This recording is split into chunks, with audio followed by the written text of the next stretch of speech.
biqilii atooti. Akkam fayyaa keetii jiruun addunyaa tun mee akkamsitti jirti? Ejjiin argitu qalbii akkuma jedhamu akkuma ilaalcha isaati jiruun nama kamuu.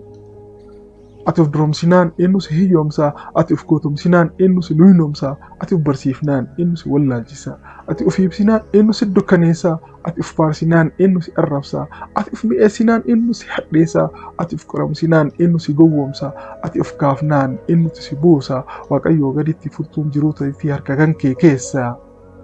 Faallaa kanaa taatee ati of gannaan garuu kan si darbu malee kan si kaasu hin jiru. Ilaalchi dadhabaan ati ofiif qabdu yoom sin guddisu, garuu ilaalchi ciminaa ati ofiif qabdu kuffisee sin hambisu. Ajaa'iba Rabbii yeroo ammaa kana nama kofe dhiifnee qarshii kufte kaafna. Laga feete ceetee gaara feetes baatu, hamma tulluu geettee hundattis mul'attu, amala jiruutii jijjiirama keessa gufaatiin hin ooltu. Kan ati beekuu qabdu kufuun rakkoo miti, qarshiin 100 kufteef 50 wayitaati, walakkaanii miti qarshii tokko hir'atti hin hir'attu. Eeyyan beeseen kufteef gatiin hin hir'attu, kan keessa akkasuma of buusuun hin taatu. Barkufaatii keessa biqilutu jira akka sanyii midhaanii, dhadhaanis kan bahu aannan raafamnaani.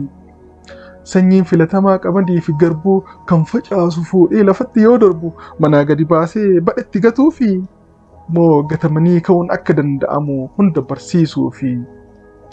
Eeyyan sanyiin midhaanii hunduu yeroo facaafamtu gatamuudhaa miti kan itti mul'atu, gatamneerra jettee kan yaaddu osoo ta'e tokkollee biqiltu. Gubachuu keessa immoo qulqullaa'u jira akka warqiif meetii, warqiin kan kabajame dhoqqee keessaa bahee ibiddaan waddameeti. Rakkoon hundi siitu si jabeessuuf malee si kuffisuuf miti. Koftus kofteen hafin akka sanyii midhaanii biqilii atooti. Tokko ta'ii kufii kuma ta'ii ka'ii dachii hunda guuti. Abbaa seenaa.